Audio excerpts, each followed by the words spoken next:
जय बोलो देवादिदेव 1008 श्री भगवान महावीर स्वामी की जय जय जय। अहिंसा परमो धर्म की जय जय जय। परम पूज आचार्य गुरुवर श्री विद्यासागर जी महाराज की जय जय जय। परम पूज्य महामना मुनिराज प्रमासागर जी महाराज की, परम पूज्य रह सागर जी महाराज की।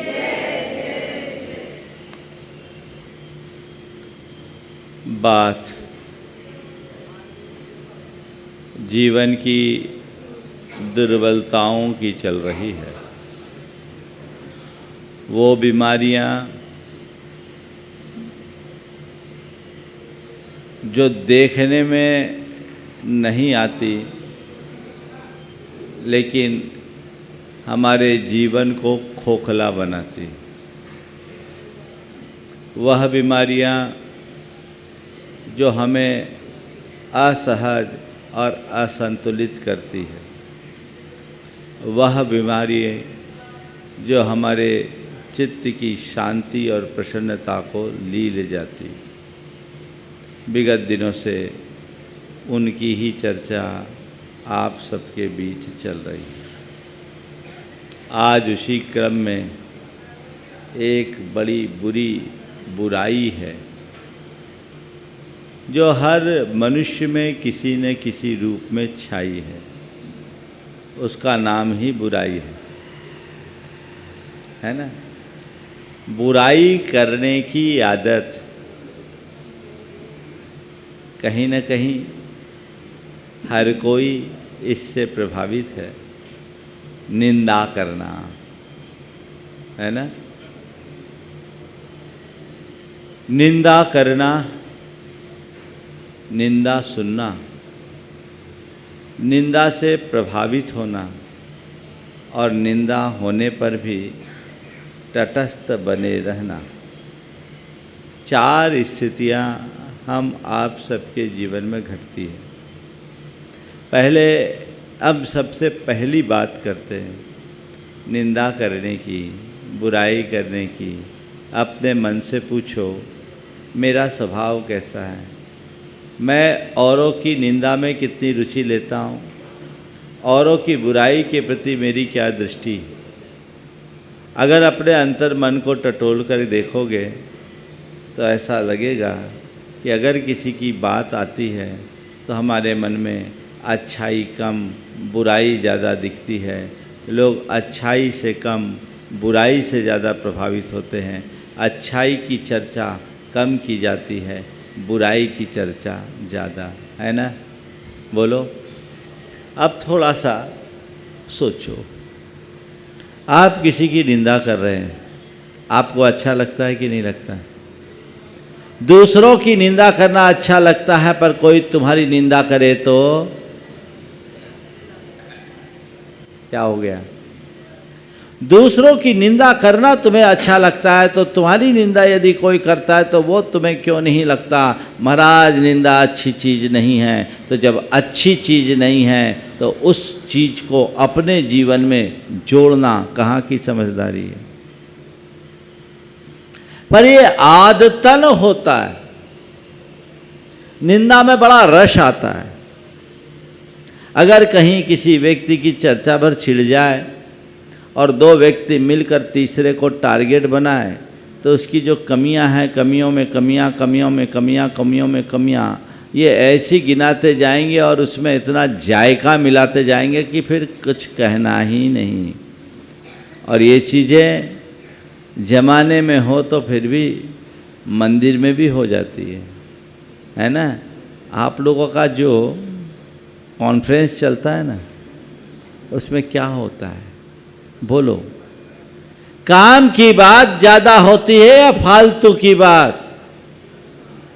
त्रिलोकीनाथ के दरबार में अपने चित्त की शुद्धि का भाव लेकर आने वाले लोग भी गंदगी फैलाने का काम करने लगे। कितनी बड़ी चूक है, कभी इस पर विचार करते हैं? संत कहते हैं निंदा घोर निंद्य कर्म है, जो औरों की निंदा करता है उसका जीवन निंदनीय बन जाता है। किसी की बुराई करने से तुम्हें क्या मिलता है? बिना मतलब की बुराई। एक और तो जब भगवान की पूजा करते हो तो आखिरी में भावना भाते हो। क्या बोलते हो? क्या लाइन बोलते हो? सद्वृत्तों का सुयस कह के दोष ढाकू सभी का। बस आगे नहीं बोलना। सद्वृत्तानाम गुणगण कथा दोष वादे च मौनम। भगवान से कहते हैं भगवान मुझ में ऐसी शक्ति दो, सामर्थ्य दो, भावना भाते हैं कि कहीं किसी के दोष के कथन का प्रसंग आ जाए तो मैं मौन रहूं। और यहाँ तुम्हें मौका मिलता है तो दिल खोल कर रस लेते हो। होता है? ये क्या है? धर्म ध्यान। ये तो गंदगी फैलाने का काम है। बुराई करना अपने आप में गंदा काम है, तो जो जितनी बुराई करते हैं उतनी गंदगी फैलाते हैं। मन में तय करो आज से मैं कभी किसी की निंदा नहीं करूंगा। कभी किसी की निंदा नहीं करूंगा, चाहे वो मेरा शत्रु भी क्यों ना हो। हमारी नीति कहती है शत्रोरपि गुण वाच्या। शत्रु के भी गुण देखो, दोष नहीं, पर प्रवृत्ति कहती है अरे मित्र की भी कमी दिख जाए तो रस लेकर के फैलाओ। ये एक बहुत हल्की प्रवृत्ति है। हमें इस बात पर बहुत गंभीरता से ध्यान रखना चाहिए। औरों की बुराई करने की जगह अपने अंदर झांकना चाहिए। दोष पराये देख कर चलत हसंत हसंत, और खुद के याद न आवहे जिनका आदि न अंत है। अपने भीतर देख लो थोड़ा सा, मैं कितने पानी में हूं। अरे महाराज मैं तो दूध का धुला हूं, है ना। मुझ जैसा इंसान तो इस धरती पर कोई है ही नहीं। यह मनोवृत्ति तुम्हें बहुत नीचे ले जाएगी। इस मनोवृत्ति से ऊपर उठने की आवश्यकता और अपेक्षा है। ये हमें कहीं का नहीं रहने देगी। मैं कहाँ हूं, मैं कितने पानी में, मुझे ये देखना। पर निंदा हमारे शास्त्रों में अधोगमन का कारण है, नीच गति का कारण है।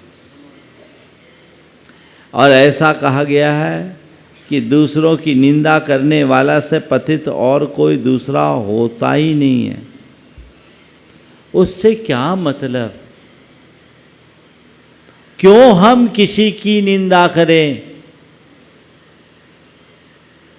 अपने समय को देखिए। और आजकल तो ये निंदा, पहले तो केवल मौखिक चलती थी, एक दूसरे की निंदा कर दिए।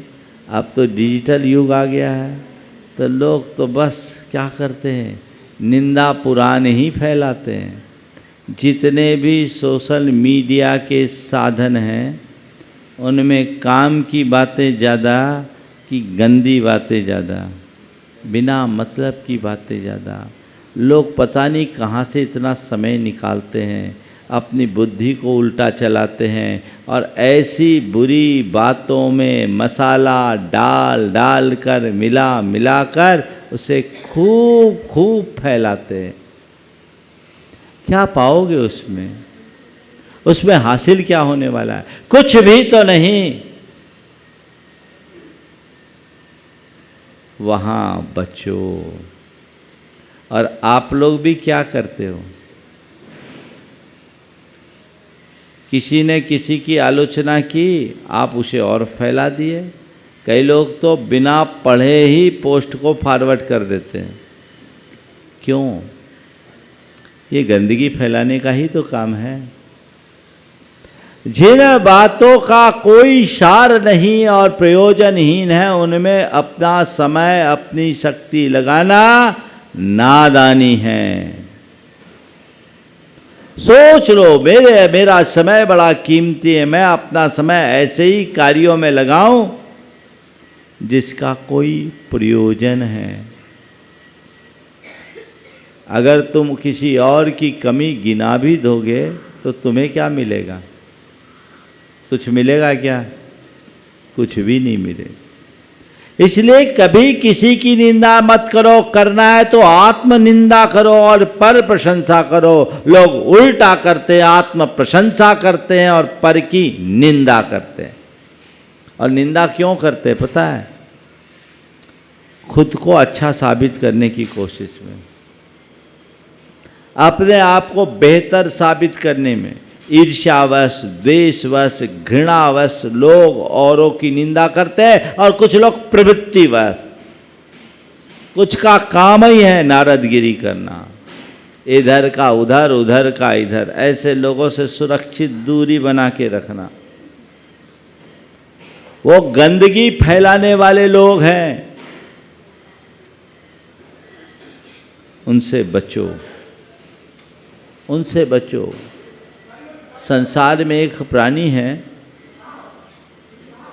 जो गंदगी में ही जीता है, गंदगी खाता है और गंदगी फैलाता है। क्या कहते हैं उसको? कितनी जल्दी पहचान गया, है ना?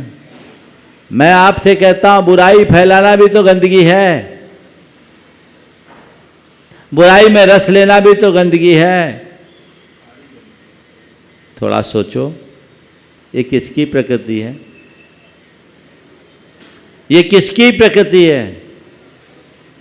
क्यों हम अपनी प्रवृत्ति को नीचा करें?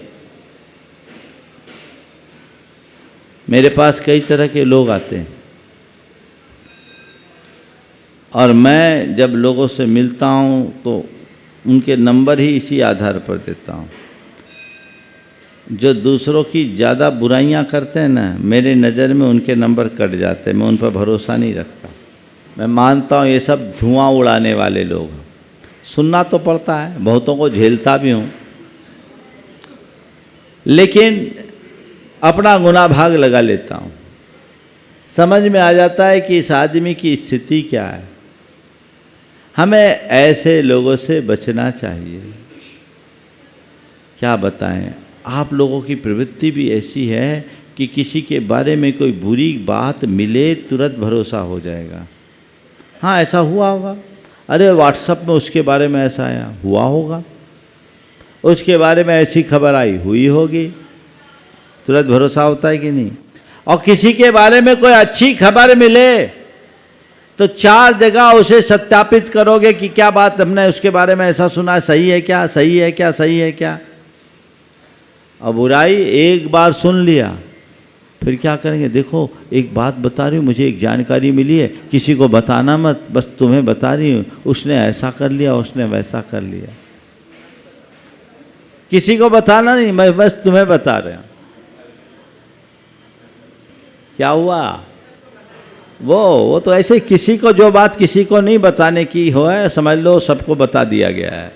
ढिंढोरा पीटने की यह प्रवृत्ति घोर नीच प्रवृत्ति है। इससे बचना है, इससे बचना है। अपने आप को परख कर देखना, टटोल कर देखना। आप लोग बोलते हैं बुरा जो देखन में चला, बुरा न मिलिया कोई, जो दिल खोजा अपना मुझसे बुरा, है ना? अपने आप को मानते हो कि मैं सबसे बुरा हूँ? बोलो। तो ये किसको सुनाते हो, जो दिल खोजा अपना मुझसे बुरा न कोई? हमें तो ऐसा विश्वास है कि जो दिल खोजा अपना मुझसे अच्छा न कोई, मुझसे भला न कोई। मैं ही एक दुनिया में भला हूं, बाकी सब के सब बुरे। यह जो प्रवृत्ति है हमें अंदर से तोड़ती है। अब बोलो, कह तो दिया जो दिल खोजा आपना मुझसे बुरा न कोई। मैं कह दूं तुम सबसे बुरे हो तो अच्छा लगेगा? बोलो, बुरे हो कि नहीं, पहले ये बताओ। हाँ, जिसके पास धन हो उसे धनी कहते हैं, बुरा लगता है क्या? जिसमें बुराई है उसे बुरा कह दे तो बुरा क्यों लगता है? बोलो, बुराई है कि नहीं, पहले ये बताओ। हाँ, है? अगर तुम्हें कह दे कि तुम बहुत बुरे हो तो बुरा क्यों लगता है? लगना चाहिए क्या? जब धनी को धनी कह देते हैं, गुणवान को गुणी कह देते हैं, रूपवान को रूपी कह देते हैं, तो उसको बुरा नहीं लगता। तो जिसमें बुराई भरी है उसे बुरा कह दें तो क्या बुरा है? सही तो कह रहे हैं। बोलो, गलत है कि सही? पहले ये तो बताओ। हाँ, सही है ना? तो अगर कोई तुम्हें कह दे कि तुम बहुत बुरे हो तो फिर क्या होना चाहिए? हाँ भैया ठीक कह रहे हो, बुरे तो हम हैं, अब अच्छा बनने का प्रयास करेंगे, ऐसा बोलते हो कि बौखला जाते हो? क्यों बौखलाते हो? इसलिए कि हमने अपनी बुराइयों को ही अच्छाई मान रखा है। औरों की बुराई हमें दिखती है, खुद की बुराई नहीं दिखती। जिस दिन हमें खुद की बुराइयां दिखने लगेगी, हम औरों की बुराई करना भी बंद कर देंगे, और हमारी कोई बुराई करेगा तो हम उससे अप्रभावित रहेंगे। खुद की बुराई को देखो, अपने अंदर झांक कर अपना अंतर विश्लेषण करके देखो कि आखिर मैं कितने पानी में हूं। दूसरों की बुराई करके क्या पाओगे? समय की बर्बादी के अलावा। हिसाब लगाना कि 24 घंटे में मेरा कितना समय दूसरों की बुराई में खपता है। कितना समय? वो समय यदि मैं अपनी भलाई के लिए लगाऊं तो कहां से कहां पहुंचूं मैं? है? दुनिया में जितने भी आगे बढ़ने वाले लोग हैं, चाहे साधना के क्षेत्र में या व्यापार कारोबार के क्षेत्र में, किसी लौकिक क्षेत्र में, वे ही लोग हैं जो केवल अपने प्रयोजन से प्रयोजन रखते हैं। व्यर्थ की बातों में जी उलझाने वाले लोग वहीं अटक जाते हैं। जीवन बहुत मूल्यवान है, कीमती है, इसका सही उपयोग कीजिए। अपनी एक एक श्वास को सही दिशा दीजिए। अपना एक एक पल सार्थक करने की कोशिश कीजिए। मैं ब्रह्मचारी था, मेरे साथ का एक ब्रह्मचारी गुरुदेव के चरणों में गया और अपने साथी की बुराई करने लगा। शिकायत लेके गया था। गुरुदेव की एक आदत रही, वे हमेशा शिकायतकर्ता को हतोत्साहित करते थे। उन्होंने कहा, अपनी आलोचना करो, औरों की नहीं। तुमसे कुछ हुआ है तो तुम अपनी आलोचना करो, मुझसे प्रायश्चित लो, शुद्ध हो, दूसरों की नहीं। और एक अच्छा शब्द कहा, वाक्य कहा कि दूसरों के घर में बुहारी लगाने से अपने घर का कचरा साफ नहीं होता। अच्छा ये बताओ, दूसरों के घर में बुहारी लगाने वाले को आप लोग क्या बोलते हो? सड़क पर रोज बुहारी लगाते उनको क्या बोलते हो? बोलो, है ना? वो तो बेचारा 1 घंटा काम करता है, 2 घंटा करता है, तुम तो अब बोलो कौन बड़ा स्वीपर है। वो करके समाज की भलाई कर रहा है, बाहर की गंदगी से बचा रहा है, और तुम और गंदगी फैला रहे हो, है ना। एक बार एक छोटा सा बच्चा था, उसकी माँ झाड़ू लगा रही थी, तो बच्चा भी साथ साथ में झाड़ू लगाने लगा। अब वो क्या करा, झाड़ू गीली थी, अब माँ की तरह झाड़ू लगाना तो जानता नहीं था, हाथ में झाड़ू लगाए, इधर के कचरे को इधर करे, इधर के कचरे को इधर करे। वो झाड़ू लगा नहीं रहा था, कचरा फैला रहा था। समझ गए। तो आप लोग जब बुहारी लगाती हो तो हिसाब से लगाती हो, हवा की दिशा देख के ना बुहारी लगाती हो। हाँ, और विपरीत हवा में अगर बुहारी लगाओगे तो क्या होगा, कचरा फैलेगा या साफ होगा, फैलता है ना। तो मैं इतना ही कहना चाहूँगा, दूसरों की आलोचना करना, दूसरों की बुराई करना, केवल और केवल कचरा फैलाना है, इससे बचना है। ये वाक्य बहुत उत्प्रेरक है। दूसरों के घर में बुहारी लगाने से अपने घर का कचरा साफ नहीं होता। अपने अंदर बुहारी लगाना है। दूसरों से क्या मेरा लेना। हमारे यहाँ नीति में कहा गया, उत्तमा स्वात्म चिंता स्यात् देह चिंता च मध्यमा, अधमा काम चिंता स्यात् पर चिंतास्तु धमा धमा।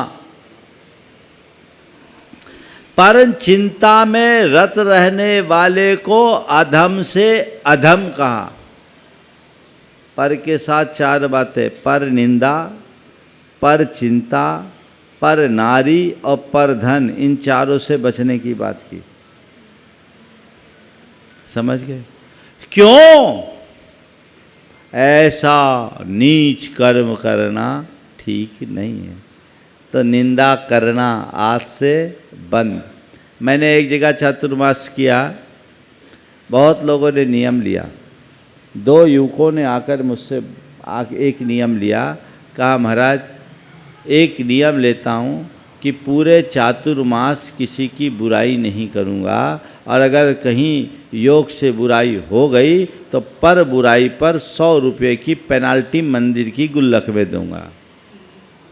बोले ये बढ़िया नियम, ये नहीं खाएंगे, वो नहीं खाएंगे, ये नहीं करेंगे, वो नहीं करेंगे, ये नियम तो बड़ा सरल है। ये नियम लो जिससे जीवन बदले। सोच लो, संकल्पित हो जाओ कि उस तरफ मुझे देखना ही नहीं है, जीवन निखर जाएगा। फिजूल में हम अपने आप को क्यों उलझाए। वो अच्छा है तो अच्छा है, बुरा है तो बुरा है, मुझे किसी की बुराई करके क्या मिलेगा। और मेरी दृष्टि तो ऐसी होनी चाहिए कि मैं बुराई में भी अच्छाई देखूं।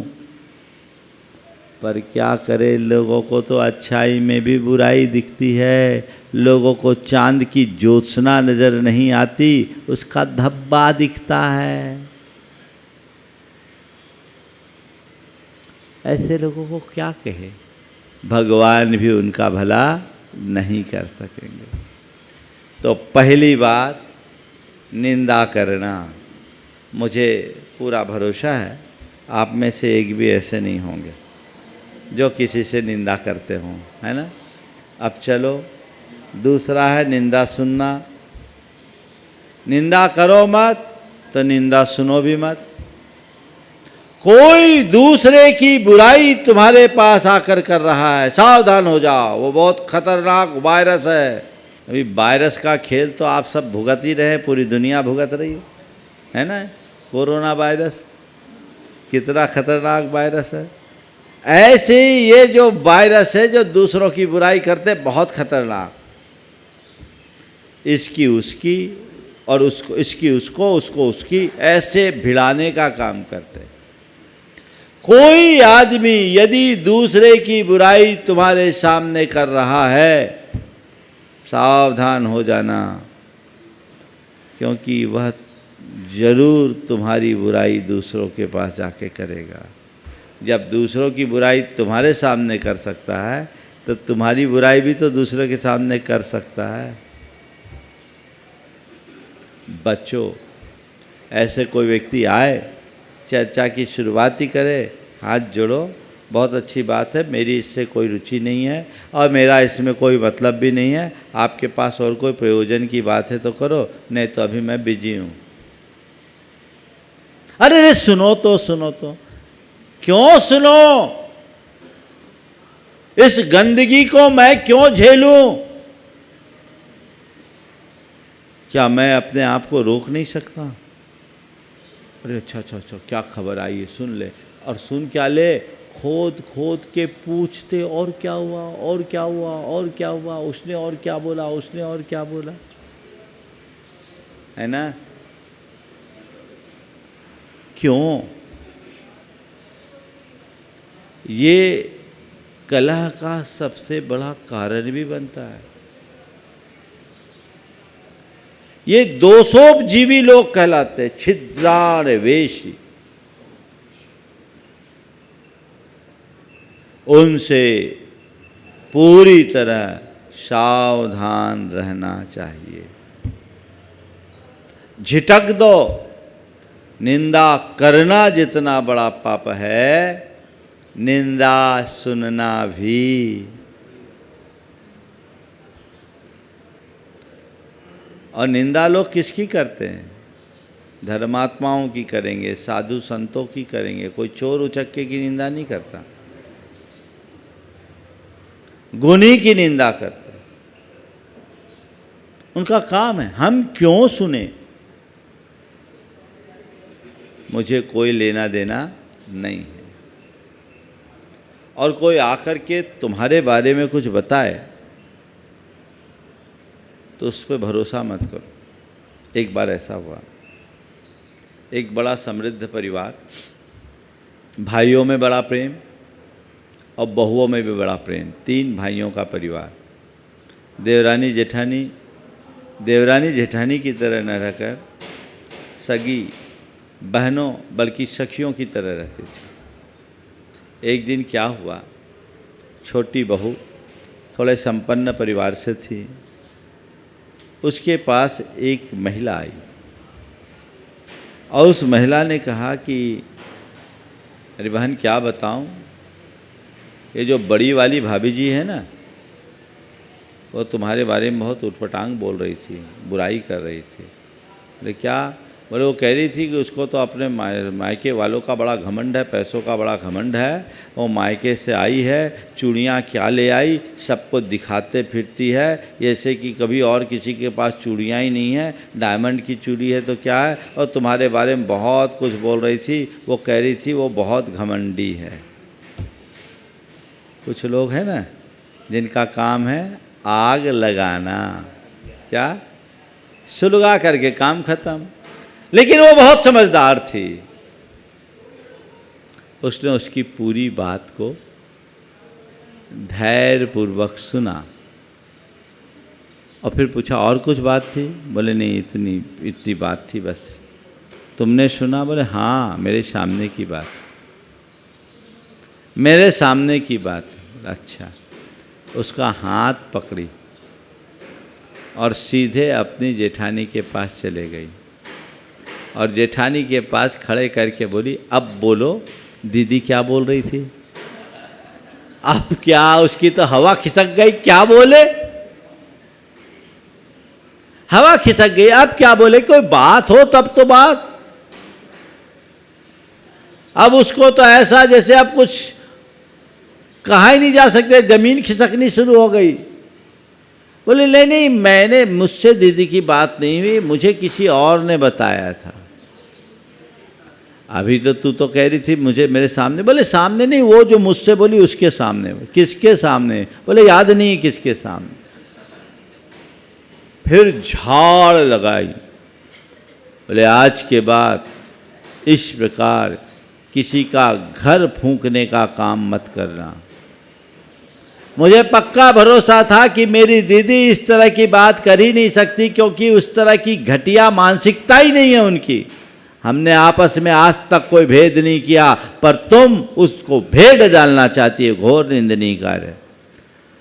मुझे तो पक्का भरोसा था कि ऐसा हो ही नहीं सकता। मैं चाहती तो तुम्हें वहीं से लौटा सकती थी और कह सकती थी कि दीदी ऐसा नहीं कर सकती, लेकिन मुझे तुम्हें नसीहत देना था।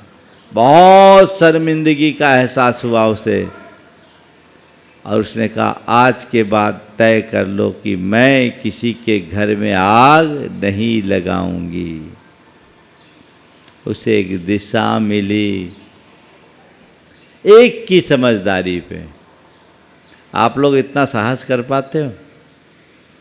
कोई किसी के बारे में बोले तो सामने वाले से उसे सत्यापित करने की बात नहीं सोचते, उसकी बात पर भरोसा कर लेते हैं और मन में धारणा बना लेते हैं, और ऐसी धारणा एक प्रकार की गांठ बन जाती है जो सामने वाले के प्रति पूर्वाग्रह ही बना देती है, और उस पूर्वाग्रह में हमारा प्रेम और जीवन की सरसता खंडित हो जाती है, एक दूरी बन जाती है, हम दोनों के बीच में एक दीवार खड़ी हो जाती है जो कभी एक दूसरे से मिलने नहीं देती। तो कोई ऐसी बुराई करे, हमें निंदा सुनना ही नहीं। देवरानी की जेठानी, जेठानी की देवरानी, सासू की बहू, बहू की सासू, भाई के भाई, पिता पुत्र, अड़ोसी पड़ोसी के बारे में कोई बोले चल मेरे सामने बता, मामला वहीं खत्म होगा। समझ गए? अब तीसरी बात, मुझे पूरी बात करना है समय पर। निंदा करना बंद आज से, और निंदा सुनना भी बंद। पक्का बोलो? बोले महाराज जितनी देर आपके प्रवचन में है उतनी देर तो आप जो कहो सब पक्का। बाहर की बात मत करो। हम तो प्रवचन केवल 1 घंटे के लिए सुनते हैं, उसका असर 1 ही घंटे तक रखना चाहता है, ऐसा ही है। अपनी भलाई चाहते हो तो हमें अपने आप को सुधारना होगा।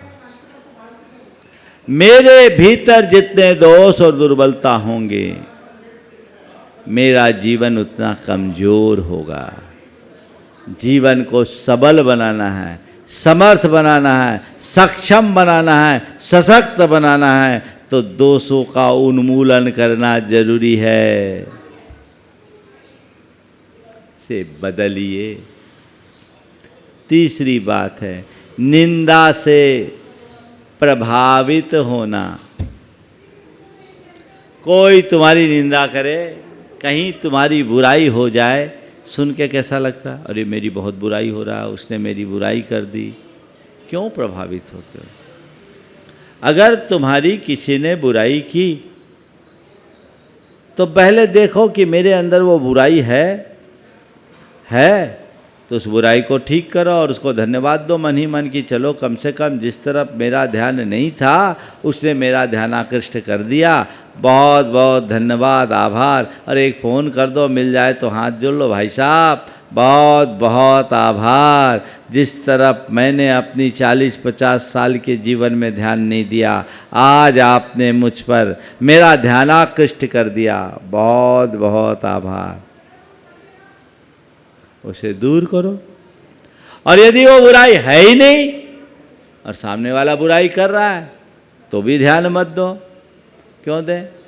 जो बुराई मुझ में है ही नहीं, जो मैं हूँ ही नहीं, उसके बारे में कोई कुछ बोले मेरा क्या फ़र्क पड़ना। उसका काम है धुआं उड़ाना, उड़ाने दो। और दुनिया में धुआं उड़ाने वाले लोग ज़्यादा है, सुगंध फैलाने वाले कम। और देखो धुआं बहुत तेज़ी से उठता है, सुगंध धीरे धीरे फैलती। अच्छाइयों को फैलाना पड़ता है, बुराई तो एक ही बार में फैल जाए।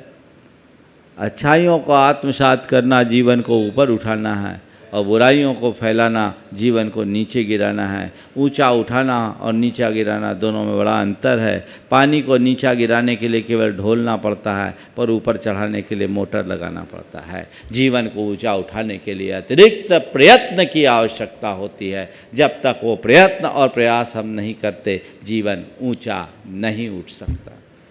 प्रयास करो। कोई मेरी निंदा करे, मुझे विचलित नहीं होना। गुरुदेव का एक बड़ा प्रिय हाइकू है। आलोचन से लोचन खुलते सो स्वागत है। आलोचन से लोचन खुलते सो सुस्वागत है। पूरा सार। मेरी कोई आलोचना कर रहा है, वो मेरी आंखें खोल रहा है, स्वागतम सुस्वागतम, आइए, बहुत बहुत धन्यवाद, बहुत बहुत आभार, आपने मेरा उधर ध्यान करा दिया जहां मैंने कभी देखा ही नहीं। व्यक्ति को प्रतिक्रियावादी बनने की जगह सहिष्णु बनना चाहिए। गाड़ी जितनी तेज गति से चलती है, धूल और धुआं भी उसी अनुपात से उड़ती है ना। हमारा ध्यान गाड़ी के गति पे रहना चाहिए या पीछे की ओर उड़ने वाली धूल और धुएं की तरफ? किसकी तरफ? ये स्वाभाविक है। गाड़ी चले और धुआं ना निकले या धूल ना उड़े, संभव है क्या? वो पीछे की तरफ, उधर मुझे देखना ही नहीं। मुझे केवल और केवल अपने लक्ष्य की ओर देखना है। जो इस तरह अपनी निंदा से विचलित होते हैं, वो अपनी पूरी शक्ति उनसे निपटने में लगा देते हैं। नतीजा वो वहीं के वहीं रह जाते हैं। और आजकल तो और हवा हो गया मीडिया में। अब एक परिवार, उनके यहाँ एक रेड पड़ी, नाम नहीं ले रहा हूँ परिवार का, रेड पड़ी। अब उस रेड के बाद मीडिया ने उनके विषय में एक अलग प्रकार की रिपोर्ट बना करके फैला दिया। वो रिपोर्ट आधारहीन थी। कई लोगों ने बोला इसका खंडन करा दो, इनसे ऐसा करा दो, वैसा करा दो। मैंने कहा नहीं, मुझे कुछ खंडन नहीं कराना, समय पर सब समझ में आ जाएगा। जो है ही नहीं उसके विषय में मैं क्या करूँ? हम दबाव में क्यों आए? हमारा काम तो हमारे सामने जो प्रकरण है उसको निपटाना है। इसमें हम इधर उधर देखेंगे तो कुछ नहीं होगा। ये 2 दिन की प्रतिक्रियाएं, कल सब भूल जाएंगे। लेकिन आज हम उसमें ही अपनी शक्ति लगाएं तो यहीं रुक जाएंगे। हमें तो आगे चलना है, हमें तो आगे बढ़ना है। ये सोच अपने अंदर रखनी चाहिए। समझ गए? निंदा कोई करे तो उससे अप्रभावित रहो, उसको सह लो। बोल दिया, चलो बोल दिया, ये मेरे कर्म का उदय। मैं आपसे एक सवाल करता हूँ। किसी ने आपकी बुराई की और आप बौखला कर उस पर बरस पड़े, और किसी ने आपकी बुराई की, आपने उसे नज़रअंदाज कर दिया, किस स्थिति में आप स्वस्थ रहोगे? बौखलाहट में या सहज में? हाँ, करते क्या हो? क्या करते हैं? बौखला जाते हैं, क्योंकि अंदर बारूद भरी है। हल्की सी चिंगारी, विस्फोट। उसको डिफ्यूज करो तत्व ज्ञान के बल पर। समझ गए? एक बार उसे ख़त्म कर दोगे, कुछ नहीं, ठीक है। अगर कोई मेरी बुराई कर रहा है, मेरे कर्मोदय से कर रहा है, मैं उसे सहज भाव से सुन रहा हूँ, सुनकर अनसुना कर रहा हूँ, तो मैं अपने कर्मों की निर्जरा ही तो कर रहा हूँ। कर्मों की निर्जरा कर रहा हूँ। देखो क्या दृष्टिकोण होना चाहिए। सन 1987 में गुरुदेव के सानिध्य में एक बहुत बृहत पंचकल्याणक हुआ नैनागिर में। वहाँ दीक्षाएं भी हुई। पहली आयरिका दीक्षा गुरुदेव ने वहीं दी थी, 11 आयरिकाओं की, गुरुमती आदि, और 12 क्षुल्लक दीक्षा, कुल 23 दीक्षाएं थी। उस पंचकल्याणक के बाद बहुत जगह की मूर्तियाँ पंचकल्याणक में आई, प्रतिष्ठित हुई। कुछ माहों बाद, करीब 6 महीने बाद, एक विद्वान जो उन दिनों विद्वत परिषद के राष्ट्रीय अध्यक्ष हुआ करते थे, इन दिनों उस दुनिया में नहीं है, मैं नाम नहीं ले रहा हूँ, उन्होंने एक लेख लिख दिया। हुआ ये था कि एक स्थान की एक प्रतिमा में किसी भक्त ने विद्यासागर आमनाय लिख दिया था प्रशस्ति में। आचार्य महाराज का, संघ का उससे कोई लेना देना नहीं था। अब किसी ने प्रशस्ति खुदवाते हुए कुछ भी लिख दिया हो, तो उसकी प्रतिक्रिया में उन विद्वान महोदय ने आचार्य महाराज की आलोचना परख एक लेख लिख दिया कि एक नए आमनाय की शुरुआत। गुरुदेव को भी पढ़ाया गया, उनने कुछ नहीं बोला। हम लोगों को खराब लगा। संयोग से 1988 में गुरुदेव जबलपुर में थे और वहाँ विद्वत परिषद का राष्ट्रीय अधिवेशन हुआ। उसमें वो महान भाव भी आए, चूँकि अध्यक्ष थे। जब वो आए तो मैंने उन्हें अपने कमरे में बुलवाया और बुला करके झाड़ पिलाई। नया नया मुनि था मैं, एकदम बिल्कुल, हाँ, झाड़ पिलाई अच्छे से। और मैंने उनसे कहा, आप जैसे विद्वान को तथ्यों को जाने बिना इस तरह का लेख लिखना क्या आपको शोभा देता है? कम से कम आप ये तो पता करते कि आचार्य विद्यासागर कोई नई आमनाय बना रहे हैं, या किसी नादान व्यक्ति या किसी भावुकता से भरे भक्त की ये कीड़ा। आपको ये देखना था तो सबसे पहले देखना था कि जहाँ के पंचकल्याणक हुए उसकी मूल प्रशस्ति में क्या लिखा है, एक मूर्ति को छोड़कर बाकी मूर्तियों में क्या लिखा है। और इसका जवाबदार तो प्रतिष्ठाचार्य आचार्य श्री कहाँ से हुए? आचार्य श्री या उनके संघ के साधुओं का ये काम तो नहीं है, वो तो मंत्र संस्कार के लिए आए। ये जिम्मेदारी प्रतिष्ठाचार्य की होती है कि आचार्य महाराज की? प्रतिष्ठाचार्य की। तो हमने कहा आपने ये कैसे लिख दिया? हाथ जोड़कर कहा महाराज गलती हो गई, गलती हो गई। मैंने कहा गलती हो गई ऐसा कहने से कुछ नहीं होगा, आप जाइए गुरुदेव के चरणों में और उनसे इसकी प्रायश्चित की याचना कीजिए, उनसे क्षमा मांगिए। बोले महाराज मैं जरूर जाऊंगा। ठीक। इसके बाद मैं अपनी छाती फुला के गुरुदेव के पास गया और मैंने कहा आज ऐसा ऐसा हो गया, और मैंने ऐसा कह दिया। उनने मेरी बात सुनी। उनकी एक विशेषता, बात पूरी सुनते उसके बाद प्रतिक्रिया दो। पूरा सुनने के बाद आपने ये अच्छा नहीं किया, ये उत्तर सुना तो समझो मुझे उठा के फेंक दिया उन्होंने। मैंने चरणों में सिर रखा, चरण पकड़ा, गुरुदेव गलती माफ़ हो, मुझसे जो भी गलती हो आप उसके लिए जो प्रायश्चित देना दे दें। मुझे नहीं मालूम था कि मैंने गलत किया। बोले हाँ आपने सही नहीं किया, हम साधु हैं, हमारा काम साधना करना है, कोई क्या बोल रहा है उसकी तरफ नहीं देखना।